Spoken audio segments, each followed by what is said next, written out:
Greetings, everybody, and welcome to a thought provoking session by Global Education and Training Institute on the theme Servitization of Education and the Future of Work.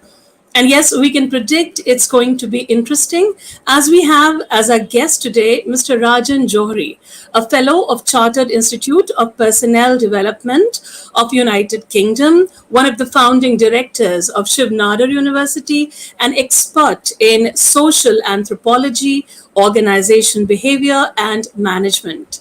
And what steals the light for us is that he is a change and transformation specialist leading an organization that is fast making its presence felt, Leadwin. Dear viewers, you are watching this live talk as a part of GETI's Global Disruptive Education Movement. And we know GETI, under the vision of Dr. Sunita Gandhi, is committed to transformation in education. Whether it is through teachers training that GETI provides to in-service and pre-service teachers, or a reformist curriculum, or the literacy campaign soon to become a people's movement, we strive to disrupt education. The need is to break with the established model to improve the existing one. And in current times, we understand it like never before. And that definitely needs management of this change, methodically with prudence. We look forward today to Mr. Johri to talk on servitization of education and the future of work in times when all school managements are making Herculean efforts to update, upgrade, and upskill their human resources, as well as processes and systems. Today, let's understand the very phenomena, servitization of education. And I most heartily welcome our eminent guest today, Mr. Rajan Johri. And so now I would hand over to Mr. Johri, who's also the Chairman Skill Development at DMA New Delhi. And yes, how can we go ahead without congratulating you, sir, on being with the top 100 in the country at HRAI. So accept our humble congratulations. Welcome to the forum and over to you. Thank you. Namaste to all the participants who are attending this program. It's indeed a privilege and a great fortune that I am addressing to you today on this platform. And thank you for the wonderful introduction. I would like to actually take some time to let you understand what is it that we will be perhaps handling today in the session that we have. And also I'll try to make it a little bit more interesting and narrative for you so that you are already, I'm sure, in these days overstretched with too many webinars and too many discussions and too many presentations happening. So I'm conscious of that fact. I'll try to see how best I can make it interesting for you. So all too often when I talk with education leaders, principals, directors, teachers about their school or their college or institution, they very knowingly and with a lot of pride sometimes they say, we work very hard with our students. They cite names of professionals, bureaucrats, artists, and celebrities who have been their past students. Now, this is really nice, heartwarming. However, having just outstanding alumni is one aspect of an institution's role. I have come across just very few organizations who would like to showcase research done by them and the application of the findings of their faculty members, their teachers, and their support staff in contributing to the whole global universe of education and also to contribute to ease of living, learning, and performing. You have seen in the current ongoing crisis that we are going through, education has been reshaped so much. A new set of key performance indicators have emerged, and They are emerging every day. And what is transforming in the education scenario is that before anything could have happened, disruption took place. And we have this word disruption being used in many forums. People talk about it. For example, disruption in the world of business. So there have been booms and there have been bust cycles. There have been individuals and institutions who have been on a learning curve, and therefore so many constants that we were kind of used to and living our lives, they have all undergone a change and they become more of a variable now. They're no longer a constant. And a lot is being said in the newspapers, a lot is being said in the programs that you hear about the recovery and loss. But very less, in fact almost negligible, is being said about the opportunity to build better. Now this is as true for the overall economy as it is for education. No longer are we viewing the institution as an entity that you send your children or your kids to school or to a premises. In fact, the real classroom, which is a composition of blackboards, fittings, whiteboards, fixtures, ventilation, furniture, and nowadays the virtual classroom. You're noticing that computers, smart boards, audio, video, all of these have become a part of the education service. Therefore, the instruction itself, that is the lecture that you give, the class that you take, that instruction itself, combined with all of these things, and moreover, other supporting services like IT-enabled learning management system, parent empowerment system, which includes communication with parents, behavior design laboratories. All of these constitute a bundle of offerings, and the experience students have with all of these put together make up the service of education. Earlier, all of these were there, but they were not so much interconnected as they are today, especially when you're handling a virtual classroom. So therefore, I'd like to give some ideas to you about what it would mean. Let me try and put up a slide for you so that you can capture till now what have we spoken and what have we said. Okay? So the slide that is going to come up in front of you, that slide is going to say that the bundle of offerings and the experience that you have in the process of what you have put together, along with the electrical gadgets, the network, the computer, the audio visual, all of that put together makes up the service of education. All right? So now we have to accept that taking a class does not equal student experience anymore. Earlier, if you have gone to a class physically and you've actually taken a class, you've entered in your daily logbook, you have taken a class, well and good. But now, just taking a class does not equal a student experience. It is much more. I will share with you as we proceed what do we mean. So we have to accept that just taking a class does not equal student experience, and therefore the challenge has become much more now for you. Why it has become much more? Because now you got even parents as part of this experience. Earlier, maybe sometime if there was a guest presentation, you may have a parent or two coming to your class, but now almost every class, some parent or the other is watching from behind.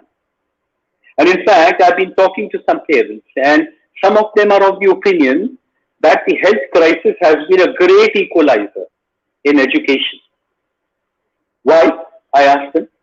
Because they say everyone is receiving the same content in quality and quantity as any other. So before we go further, this thought must have come to your mind that what does this all mean about servitization? What I would like to do is to remove some thoughts about the word service in your mind and the concept of servitization.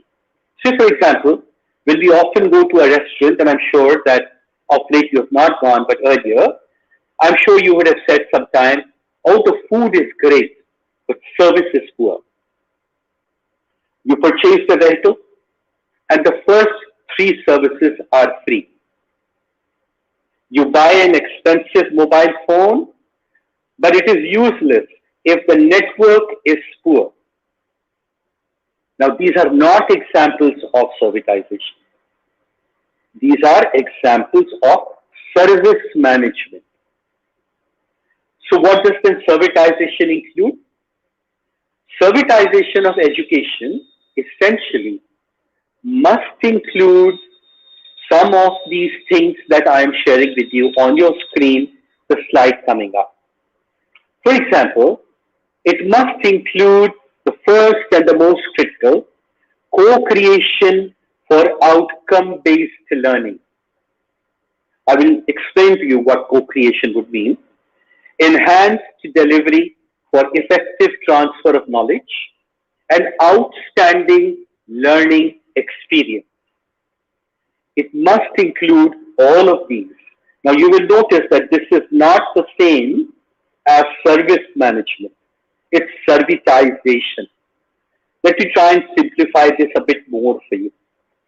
To create an excellent student experience, you do not have to make extraordinary efforts or lay too much emphasis on satisfying students. It also does not mean what is nowadays called heutagogy, Heutagogy, heutagogy, or teaching what the students wish to learn. No, we are not saying that. This is not the purpose of servitization. Servitization means developing a service perspective in you so that you look at your work and the same institution with different eyes. It's not about what you have understood earlier, what service constitutes are. Now, let me repeat again for you.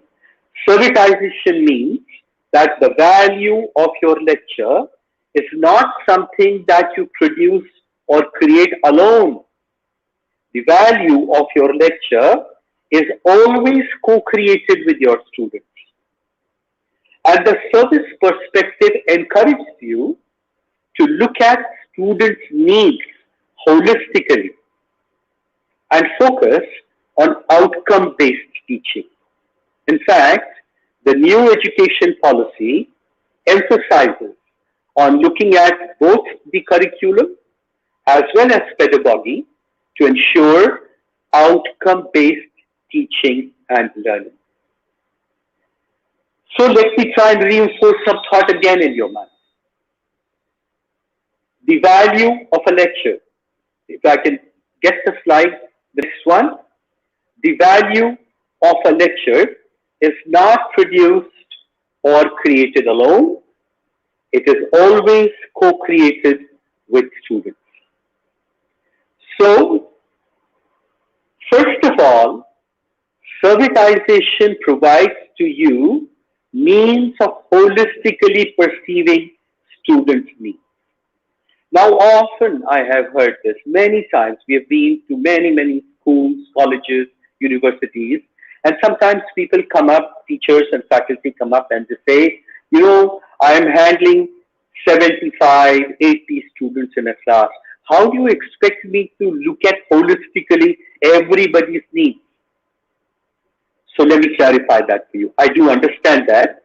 And therefore, sometimes when some teachers after the program come up and they say, please don't try and add to the load of work that I already have, I smile at them and I say, if you're going to see this as load, there's nothing that you can do for change and transformation.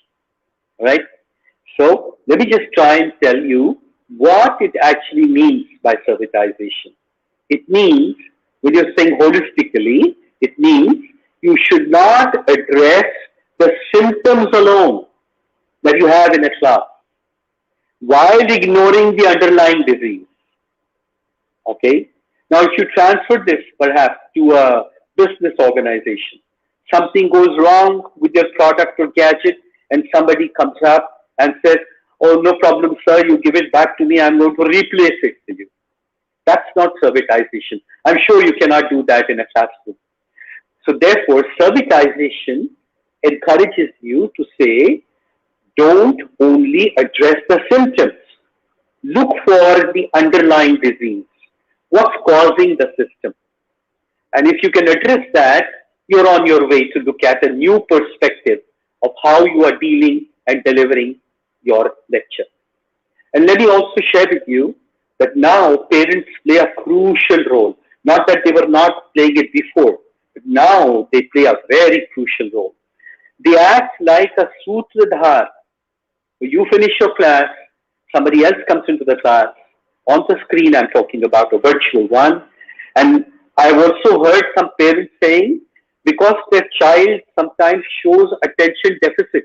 So what they have done is that they wake up the child, dress him or her up exactly the way the child would be going to school, and make them sit on the table and chair and open up the screen. And therefore the class begins at home and the school begins at home. So they are now, I mean, of course, this is an extreme example, not a very good idea to do that. But what I'm saying is here, look at parents as a sutradhar.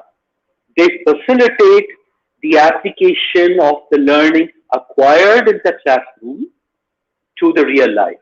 And now, for some fortunate families, you may even have a grandmother or a grandfather staying with the child in the home.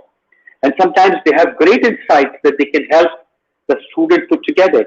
And remember, this was hitherto earlier missing completely in your actual physical classroom setting.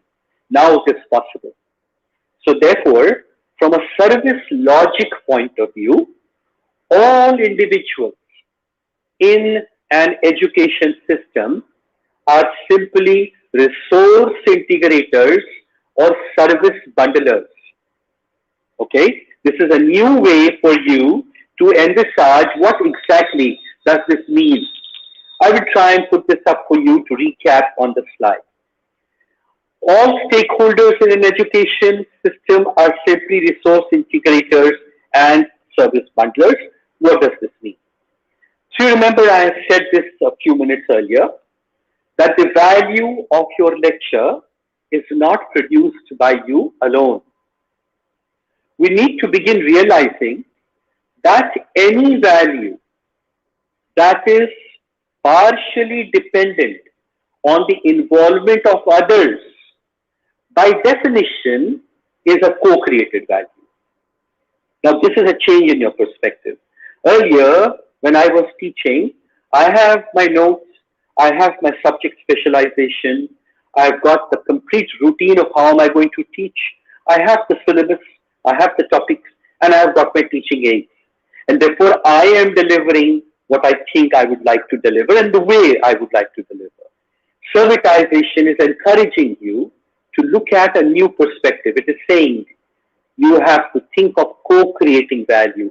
And the minute I say co-creation and you got other people involved in this process, it automatically becomes critical that you think of the whole bundle of services that are involved in making you successful.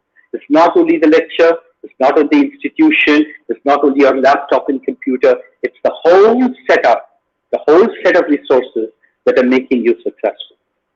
Now let me try and expand your view a little. And this is something which will come close to your heart, some of you who are teachers and principals. This will be very close to your heart. We have departments of specific subjects. And you got faculty members of different and varying levels of academic degree, specialization, sometimes even super specialization. And therefore, in our contemporary society, if you see, especially in the current crisis that we went through, in the new world where so many changes have happened, we are more and more becoming dependent on each other for services. And therefore, the realization that has dawned on us is that the output of one becomes the input of another. This forms a kind of an ecosystem in which the value is co-created by all of our stakeholders in service together. This is the perspective of servitization. We can see that people, processes, and organizations of all types are getting more and more interconnected. Never before has this happened. Now they are getting more and more interconnected. In fact, we call this the Anthropocene era. And in the Anthropocene era, this is the age of information and sharing. It is the age of cloud computing. It is the age of the Internet of Things. Now, if your mobile phone can actually talk to your washing machine, and your mobile phone can actually talk to your refrigerator, it can talk to your air conditioning system. Even before you reach your home, you can send a message from your mobile phone. Hey, my washing machine, please start the process of washing my clothes. Hey, my air conditioner, please start cooling. I am arriving in another 10 minutes. And this is called the Internet of Things. If so much is happening between such inanimate objects, why should we not look at our education enterprises like this? It would be so disappointing if we are keeping ourselves siloed and we don't think that we are all interconnected and we need to be sharing of information. So therefore, by thinking of education as a service and faculty members as a service provider, we shall be able to focus on content, process, as well as delivery. I'm repeating again. Value is co-created by multiple parties in the service together. And therefore, if multiple parties are there together, and don't forget, if you are talking about a school system, please remember, you've even got your support staff in the system. Even your bus conductor, even your gatekeeper, even your office people, even the fees people, all of that are connected in the process of delivering what we call education experience. If any of these falter, or if any of these don't do exactly what is the dream of the director of your college or institution, the dream of the university, of the vice chancellor, or of the principal, all those dreams are going to be shattered, because now, please note and remember, it is no longer the same school, no longer the same institution. It's a highly interconnected web of services. Now let me go a bit further. So after you have created value and your student has kind of, you say, passed off the institution, so do you think this would end once the student leaves the institution? Well, some of you would answer yes, and some of you would answer no. In fact, I would be on the side of people who say no. You know why? Because it needs to be recognized that the co-creative nature of the value is dynamic. It unfolds over time. It's not a one-time thing. It unfolds over time. Hence, the value of academic qualifications is co-created by the use of knowledge and skills over the lifetime of the qualification holder.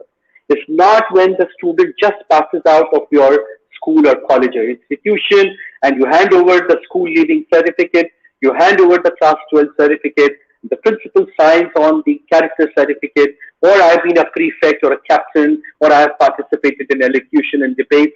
No, it's not. Then it doesn't get over. It continues. If you're looking at servitization to be into your system, this will continue. In effect, what I'm trying to say, that qualifications are only the starting point. Real value comes from sustained lifelong learning. And trust me, I had the opportunity of sitting on the other side of education, that is on the industry side. And I promise you, I'm sure you remember, this will become more and more necessary in the future of work. The ongoing pandemic has taught us that we have to make our young people develop resilience and ability to sustain and thrive and grow in the midst of unpredictable economic storms and traverse career paths unknown and untrodden before. In fact, I'm sure you're aware there are so many types of jobs that do not exist anymore. The functions are not there anymore. And therefore, newer kind of jobs are coming up. Newer kind of vocations are happening. And we have this tremendous responsibility to ensure that our students are able to sustain, thrive, and grow in the midst of so many storms that are going to come in the future.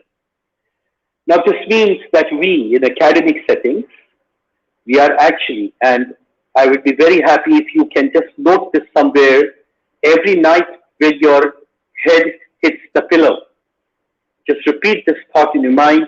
I'm shaping the future of work. I'm shaping the future of education silently and quietly every day. And earlier, when you were a very transaction-oriented instructor, you're a very transaction-oriented faculty member. Now, it's no longer possible to be like that. You have to dream and connect and be there and discover along with your students and ensure that the future of work will certainly be influenced by what you do in your academic institutions today.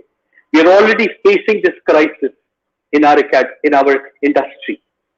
From the academic institution, when you give off some of those brilliant, talented young people on whose shoulders the rest of the world is going to be building up, sometimes you find things are missing. Therefore, to my mind, even though we are undergoing a very severe kind of stress on humankind, it is also, on the other hand, if you look at the positive side of things, it's a very good time for entrepreneurs in universities, in businesses, and in cities. I'm sure you agree with me that students are the future workforce, the future entrepreneurs. They are the future innovators. And the more practical experience they have with the business and the industry, the faster their contributions will be for making our world a better place than you and I found it. And I'm confident that the service innovation shall be the next big important change in our world in the enterprise. Technically, I must draw your attention to this fact. In our country, half of 100, 50, or maybe a little bit more, maybe 52 to 55% of GDP comes from service. And still you find that every time we take up any service, we feel, I wish it was better than what it is. Even though 50 to 55% of our GDP comes from service. A lot is being done. Great efforts are being done. So much has been done on the internet, the computer, by connecting you and things together. But still, we want that service should happen much better. In the current pandemic, you had the best of things. You had most knowledgeable people in the medical fraternity. You had the most wonderful people who are going to be helping you to become better. And yet, we found that there were instances where somewhere or the other, we kept wanting for service. It didn't happen as much as we wanted it to be. So I invite you, my participants on this forum and through the GETI forum, I invite you to explore with us how service innovation concepts can be integrated into the teaching curriculum, projects, and research can be centered around the concepts of service innovation. I want to draw your attention to the slide that you see on the screen. Self-explanatory. I don't have to say much about it. Expand it, see it, understand the whole universe in front of you, how it is connecting beautifully when you think of education as a service system. I will share this slide with you at some point in time. You can make sure that you take down small points from there and see how your work and your current assignments can tie up with this whole concept that we show on the screen. Okay, so much so that I've said. Let me now take up some of the questions that you may have. May I ask Mr. Tripathi to please ask me some questions? Sir? And I will see that the rest of my narrative is also based on some of the questions that you have. Yeah, so it was really enlightening for us to understand how servitization as a phenomenon could be understood and how it's something fast emerging, and that can be a really very strong factor in changing perspective, especially for us educators. The education sector, Mr. Johri, like many others, is indeed in a crucial phase, as you yourself said. And you also mentioned taking a class doesn't equate to student experience anymore. We have to co-create. NEP also points at strongly certain things. We have to, in a way, see the educator or the teacher also in a newer role. How can we encourage teachers to be in a learning mode in these circumstances further? Wonderful question. I must admit that it's sometimes little difficult to train smart people. Sometimes it's difficult to train teachers, educators, because you are yourself so wonderful. You have lots of experience. You have studied, researched, and you've been teaching. I'm just trying to say something that you may try to integrate in your system. Teachers have to realize that they operate as a part of a societal ecosystem. Hence, automatically, they are connected with several disciplines. As on date, it is not like this, and perhaps that is where learning sometimes stops. It's my belief. They remain bound within their own subject specialization. Departments of different subjects and therefore their faculty members, they have their own view of the world. They have their own view about education. Sometimes they have lots of remarks on what the director or principal or somebody is trying. All that is fine, no problem at all. You have all the right to please have your own opinion. However, the only thing I am saying, and I perhaps believe that servitization helps you to do that, is not to remain isolated as islands. Let me try to integrate the minds of teachers from different disciplines, and perhaps it may make more sense. It sounds very philosophical when I say that. Let me try and see if I can simplify it. Say, for teachers from science, generating knowledge from data is science. And that is why you note lots of science subjects and lot of science teachers, and the lab that you have and the experiments that you conduct. There's so much of data that you have in that. You have a practical book, you have experiments that you conduct, and science teachers on the board will create all the equations and they will show. It's all about data, because generating knowledge from data is science. Now, go further. Using this knowledge to create things of value is engineering. The process of converting knowledge to things of value, like for example, products and services, by investing money, building infrastructure, advertising, buying, selling, promoting, all that is commerce, or you may, in modern terms, you may like to say business management. And the most important one, understanding the response of people to such things of value and the impact processes have on human society is social science. So please, from today, do not ignore your teacher of geography, your teacher of history, your teacher of English literature, your teacher of civics, political science, sociology. They are very, very critical. Howsoever you may feel, oh, they do not make equations. Their minds are not number wired like mine as an engineer. But trust me, whatever you may create as things of value, the impact of that on the behavior of people, on the society, on the living standards on this planet, all of that comes from social science. In fact, let me share with you the highlights of what's happening in the new education policy of our government today. They are recommending, please include, and some of you may feel, oh my God, that seems to be really far-fetched, but trust me, it's there in the NEP, that please include arts, craft, music, play-based learning, discovery-based learning, teamwork, collaboration in the learning. All of that has to come. It's all come back a full circle. I remember when I was in class 3 or 4 or 5, in our Hindi book, there used to be something which says, now you got to enact this in the class. And some of us would actually laugh, oh my God, we are all physics guys, we are all math people. Okay, I'm going to act this. And so if some acting is happening in the class, or a Hindi teacher is explaining something beautiful from some Hindi poet, half the class would wonder, oh my God, this is what I'm going to do. No more. The new education policy says you've got to do that. And let me tell you from the industry point of view, why this is critical. I can give you in writing, and I can show you examples.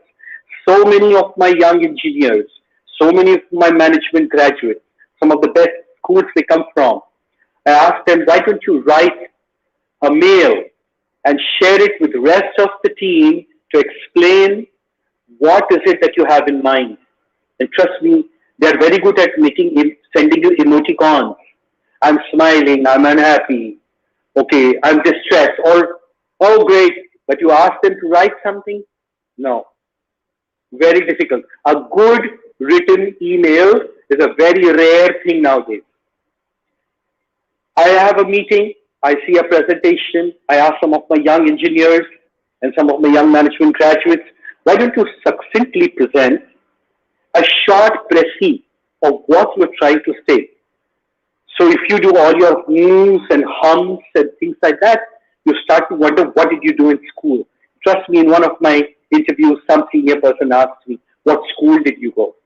They never asked, where did you do your research from or your PG from? They asked, what school did you come from? And if most of my participants today, a lot of teachers from schools feel very proud that what you do gets converted into the industry. So, can these subjects be of any relevance and value if we do not do all of the above together? I'm sure you say no, it doesn't seem to be of value. So get your Hindi teacher, get your physics teacher, sit together. Get your chemistry and get your literature people sit together. Get your mathematics and history people sit together and see how you are able to find new ways of communicating, of making sure that a class comes alive. Servitization has several advantages, and one of them is helping teachers to view themselves as an ecosystem of interconnected entities.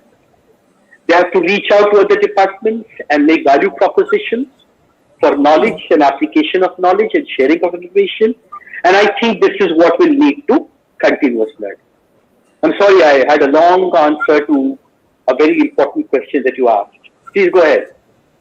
It was wonderful. It was wonderful to hear and understand that. And what I can understand from it and what emerges from the different understandings we are seeing amongst educators coming after researchers and out of experience is that somehow instruction has to be student-centric. You also said that servitization provides us means of holistically perceiving students' needs. But there's a very practical thing that needs attention, which is the motivation on part of the students. So how can we motivate students to take ownership of their learning? Okay. Let me answer this in a different way and from a service logic point of view. Perhaps we should answer why students do not take ownership of their learning. Okay? Sometimes it's easier to understand white if you understand what's black. Okay? I think this happens When students feel that they are not able to achieve what they want at school or college or for life in general, they feel nobody understands their challenges and the values and the beliefs that they hold. And sometimes it's my feeling that it is these stress, distress, attention deficit, absenteeism, tardiness, disregard for timelines, interpersonal issues, and conflicts with rules and authority. All of these get in the way of learning. So first, we have to believe that we are service providers.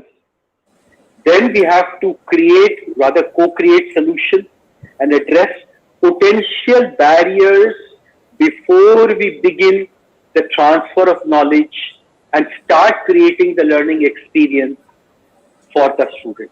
It must begin before that. It's not while you've already started doing it. We'll have to think of it as potential barriers that can happen. And trust me, it's my experience, and I have felt it myself too with my teachers. Nothing motivates a student much more than the fact that his or her teacher has got a special focus on his or her challenges. I do agree there are not many students in a class. The batch is big. But trust me, there are ways of doing this.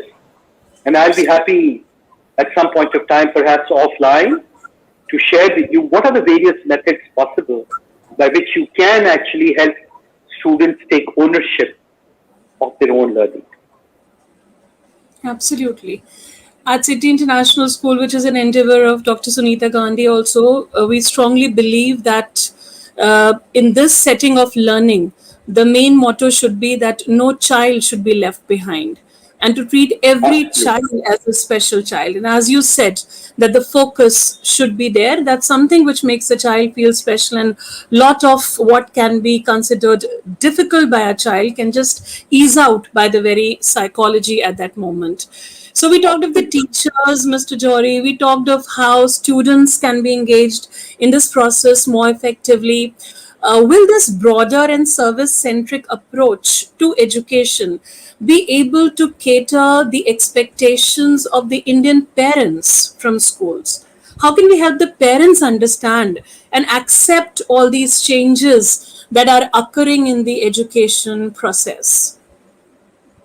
Oh, very, very tough and a very complex question.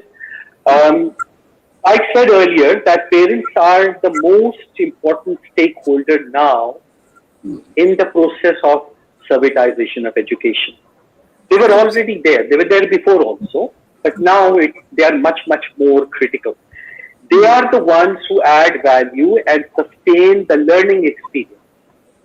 And to do this, my personal recommendation, and I'm sure that Dr. Gandhi and Ma'am Senior Gandhi and all the wonderful principals and administrators and educators who've been actually leading such a successful enterprise will perhaps agree with me that this is the time where you must ensure that parents develop a relationship mindset rather than a transactional mindset. Let me explain to you what I mean by this. Good two terms, but let me try and explain. You see, when a child goes home, instead of simply asking what happened in the school or in your college, they need to be taught something that we use called appreciative inquiry. They must be able to appreciate and ask a question, maybe.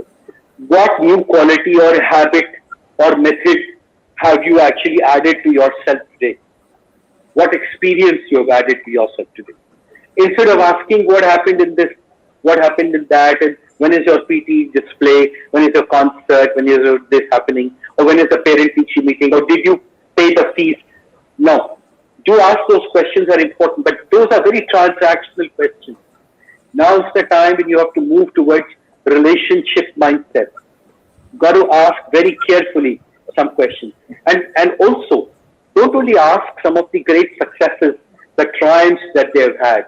Ask them a question. If there have been some tragedy, there have been some failures, ask them, what is it happened Why did it happen? And how can you avoid it in the future? And why am I saying that to you? I meet hundreds and thousands of wonderful, talented managers, vice presidents, general managers who work with me. And sometimes when I've led them in teams, one of the major worries that they have, because they've all got it from the school, I can't fail. Failure is a very, very difficult thing for me to accept. So hail, rain or storm, whatever method they have, I will try and I must succeed. Now, good, I do appreciate it. It's very critical for us to succeed. You just cannot fail. But failure is on the other side, is actually, if you look at it carefully, it's about what happened, how it happened, and how it can be avoided in the future.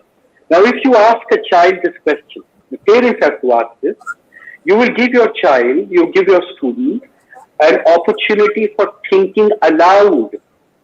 And sometimes we use a word in cognitive training, we call it visible thinking. You allow the student for visible thinking. And this creates a kind of a mental toughness in the students. Some of these students who go to wonderful Ivy League colleges of engineering or management, when they come out, all the grit and grill that they have undergone is not about only solving problems or being very good in mathematics or numbers or logic. It's about mental toughness. If you have that mental toughness right from school, if you walk back from what an industry needs in 2025, walk back, take it back into your school and see what mental toughness do you need. I'm sure that you will have lots and lots of things that you can share with parents. And now research supports, I mean, it's not me only saying that, but research supports the view that this approach develops a range of cognitive, motivational and behavioral outcomes. Like, for example, resilience and learning from failure. Mm-hmm. Trust me, the future of work needs people with these qualities. We have failed in many things. We tried and did our best. We still fail, but it doesn't mean we are not good. We cannot just run down the system. We cannot just become critical. You have done so much and you've done well. Of course, some things have not happened as well. But what are the reasons for it? What could be the best way to overcome that failure? I think parents will have to change their mindset from not being only transactional, but becoming relationship oriented.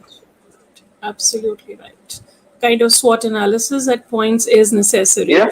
When we talk of the students, when we talk of they being in a learning environment, we have been having this understanding, and rightly so, since ages, that discipline plays a very important role. But alongside, in the current times and how, we've seen times evolving, we feel that discipline and compassion for the students must go hand in hand. And more in the current times, do we understand the need for these? So how can a person, really an educator, go ahead and help in getting a good balance of discipline as well as compassion for the students, so as to just let most effective learning happen and a good relationship build? Most wonderful, very, very relevant, and I think the very complicated question that you put up, but I think it's very important for us to talk about this today. Actually, my heart wells up when I say this to you, and I'll be very happy if somebody is able to help me to understand this a little better. But I personally think discipline and compassion need not be opposite poles. There have been times when I've found people believing that discipline means you've got to be hard, you've got to be actually stick-wielding. And compassion means you're very soft. And I'm quite surprised sometimes they tell me, we need to teach soft skills to our students. And I tell them, that soft skill is a very hard skill. It's not easy to teach soft skill. Why do you want to call it soft skill? It's a very, very tough skill to have. Okay. Yeah. So my feeling is, discipline and compassion need not be opposite poles. They exist on the same continuum. But we need the establishment of relationship for both. Trust me, both for discipline and compassion. Because simply looking at a whole huge mass of students. There are only two types of clusters that emerge. A cluster with those who are open to change and development, and you call them, say, for example, malleable students. Yeah. And those who are closed, very opinionated, very, very hard fixed. So you can call them, say, for example, ambivalent. But there are methods to work with both the types. And I must also say this thing to you, because we are on a forum where I hope that we got some principals and very senior educators. I have long held this belief, and I may be inviting trouble when I say that, but actually I've long held this belief that the primary role of the leader of institution is, even at the workplace, is, and when I say leader, I mean the director, principal, vice principal, headmaster, all of these people. It is my long-held belief that the primary role is to create a psychologically safe school, college, or university. And for that matter, even the workplace. And trust me, sometimes teachers, sometimes faculty members, when I have a very, very close, heart-to-heart conversation, sometimes they do mention and say, we feel that this is not psychologically safe. I feel a little troubled. I feel a little distressed. Now, technically, if each of these stakeholders that I mentioned to you, principals, headmasters, vice principals, directors, heads of departments, chancellors, university people, CEOs, general managers, if one of the things that they need to put up in their KRA, the key result area, is that I will create a psychologically safe place for people to learn and perform, I think that this concept and this question of discipline and compassion will perhaps not exist. It will very seamlessly become part of our lives. It's when we artificially try to think, are we going to discipline or are we trying to be compassionate, that we have these issues coming up. This is my belief. And I said to you before, I'm open to be changed. I may invite criticism, but I feel this is the worst thing that can happen if you don't have a psychologically safe school or a college or a workplace. Yeah, absolutely agree. And I think it's time that we educators also understand in our different roles, or we can say in our redefined roles, how the expectations as well as you can say the circumstances are determining fresh new understandings on part of us. So there is a lot that is to be entailed of a teacher. We have heard certain queries and they being answered by so most graciously. There were some that have already been coming on the screen by the teachers. There are many more that are just popping up. But when I see the educator, their students, the parents in a certain setting, I see it a lot coming on the educator or the teacher to be having a spirit of service imbued in himself or herself. So how can we do that? This is also one of the questions coming from our principals. How can we imbue a spirit of service among the educators and more in these very trying and testing times? And as you say, and as Servitization advocates the need to co-create values together. So when we think of these terms like co-creation of values, collaboration, service cannot be ignored. How can we include it in the system?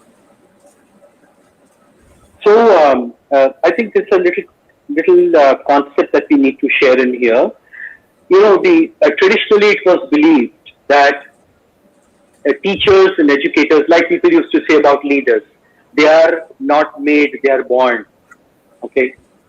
But now the belief has started to happen, and I think the belief has come up now, especially when you see this concept of mutation happening. So now it appears that it is possible to positively mutate DNA. Of course, there have been some wrongdoings in the other system. So you've got this virus which has actually created, a whole world has gone into a different turmoil.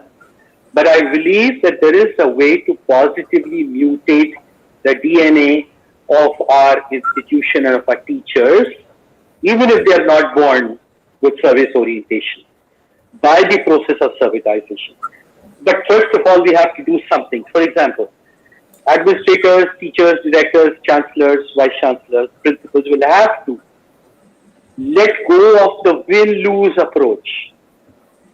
They'll have to believe that every transaction they have with their staff, every transaction, every staff meeting, every transaction that they have with them is about providing resources, co-creating solutions, and making sure that the work of these people becomes easier and more enjoyable. Now, this is not easily bought. Let me just give you an idea. I'm saying make sure that you provide resources and make their work easier and more enjoyable. So there will not be any win-lose situation happening. Now, let me first explain. Sometimes people ask this question, what do you mean by resources? So what I mean here is not only money or people or staff. What I mean here, even if you help them to simplify processes of administering, of governance, simplify, keep up with the commitments that you have made, and have measurements of performance that are not being done to punish or ridicule, but to develop. You know, when you are looking at performance measures for development, then I'm sure that the organization, people, and everybody who's wanting to servitize will take seriously the route of transformation. They will have to start thinking. I will try to contrast this. This is not easy to understand the idea. Many years ago, I used to work for a business giant in the hardware area. But after many years, they found growth opportunities in business solutions, not in hardware. Another example is that of a famous company that transformed itself from maker of gadgets to a provider of service and content in music, in communication, in information domain. So what I'm trying to say, the enormous use and acceptance of this concept of servitization has even made your mobile phones little different. It's no longer a mobile phone becomes better or another version comes only by the change in design, by the internal circuits inside. No, not only by that, but by newer services that you can have with your mobile phone. Not only can you do now banking, you can even order food, you can even communicate with somebody so senior in the government that earlier you were not able to do that at all. You can actually send something to somebody any part of the world, thousands and thousands of miles away. Newer and newer services are being added. So the mobile phone, the services have improved, and therefore innovations in service applications, if we can help our enterprises, and I can help the educators, and I can help the university, if they can think of services innovation, I'm sure that the spirit of service will get into the minds of our educators. They're not people who are not necessarily always born to be a teacher. We can positively mutate that DNA by the process of servitization. I hope I was able to answer it partially. Definitely, sir. I hope we were able to address the concern of the principal. There are loads of other thoughts that are shared here by the educators, by the teachers who are watching, by the school heads who are watching. There are thoughts relating to, how can financial stability of institutions be sustained. And it's a time where we are facing financial distress in all corners, at the end of the parents, children. Any thoughts at your end? It's more of a commercial perspective we are getting in here, but then still, how do we sustain financial stability of our educational institutions? It's a very, very, very relevant and very critical question at the moment, because you've got financial distress all around us. It's not only for the school, but it's all around us. And my personal belief is that if we can follow the data, then we can trace the money. And what do I mean by following the data? What I mean is, you got to sit down and do, like you said about SWOT earlier, but here it is a little bit more analysis that you'll have to do to look at where are the resources being spent on unprofitable and revenue depleting activities. That takes away good money. And then we'll have to sit down and identify and encourage those activities that can result in some profitable and revenue earning more. And I can give you some ideas. We have so many wonderful programs that the government has launched. Say, for example, the Smart City project. There's so much of support available with the government. You've got a great idea. Just today in the newspaper it was said, you've got a great idea about how do you encourage people to wear masks, to make sure that they maintain social distancing. You've got a great idea, please write to us on this. Wonderful. The world in our country has opened up. There's so much of transparency that is being expected. Share. Now if we can do this, some research in schools, we can convince our teachers, our principals and educators, research on something that is a live problem. Can we support the government in, say, Smart City project? Can we support the government in something that they're trying to do? Some industry interaction where industry can benefit for something. I'm sure that a lot of people will step up to say, I can share some funds with you, but I'm looking for some good researchers. I'm looking for good database people. One of the problems that we face is, and why money becomes scarce, is that we keep looking at only one way of earning money. That's a stereotyped way of doing it. But as I can follow my data, I can trace the money. If I can look at the data, I can find the money. I sincerely recommend that if you would like to set up a center of servitization, maybe some leading enterprise and education enterprise you want to set up, where a lot of visionary educators can come together, like GETI is there, and Dr. Gandhi has got something which is already running, and I'm sure she's doing a wonderful visionary exercise by making this work. Students from multidisciplines can come together, researchers can come together, and if we can offer feasible solutions to the government, to the industry, to people, I'm sure lots of funding support can happen. It's much easier said than done, but I'm pretty certain if we come up with something like that, smart city projects, how do we do this, how do we do that, the possibilities are endless. Servitization affords that kind of encouragement. But that means that I must finally tell you, and I think that we're already crossing the time.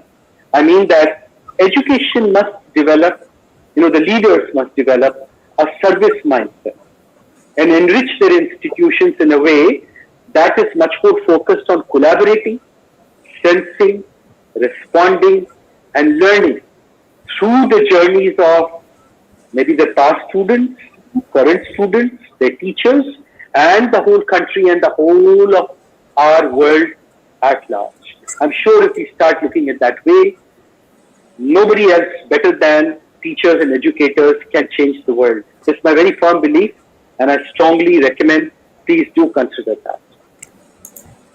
Absolutely taken, sir. And it's that moment for us where we can tirelessly and incessantly hear, deliberate with you, and just keep on seeking guidance. But unfortunately, time never stops ticking. And yes, we would not like to engage you also for such long. It has been really kind and gracious of you to have spared the time. Concerns and thoughts crossing the mind of the audience here, most of whom are our teachers and school leaders, as I said, are many, and we'll surely get back to you as you very generously offered also. They have concerns regarding the assessment systems. Do they need to be customized to fit in this kind of a vision, and whether the higher grades and the academics there or the expectations also need to be re-understood. So yes, the very process that we are discussing, or that we all are directly, indirectly a part of, that is education, is ever evolving and is as profound as anybody can imagine, and therefore no discussion can be summed up in a defined time. But one thing we have understood, it's that servitization definitely leads education to be about experience. There has to be transfer, creation of knowledge, and co-creation of values with the users. And definitely a service perspective helps us look at the very same institution with different eyes, in a different light altogether. It just provides us more means to holistically perceiving student needs. I just got my cues from the wonderful session that we had with you, sir. And before we close, any parting note to the lovely gathering with us over here? I wish you all the best, and I'm sure and I'm convinced that all my regards and all the reverence that I have is for my teachers and the teachers who are there in the program, and for the principals and educators. You are the ones who can make a difference. Let us try and leave this world a better place than we found it. Jai Hind. Absolutely. Thank you so much, sir. It was really lovely having you. GETI is honored hosting you here today. We need more people like you, more visionaries, more people who can think dynamically in a new and fresh light altogether. So more power to you. And to all the audience, I can just say, picking up cue from what sir said, let's go to sleep with the thought that I am shaping the future of work and education every day. And we are very sure what shall follow will be transformative. So, from me here, thank you all so much. Thanks to our wonderful guest this evening. Thank you from GETI, and look forward to more engagements with you, sir. And all of you have a great evening. Thank you for being with us. Thank you. With this, I sign off. Thanks a lot. Thank you.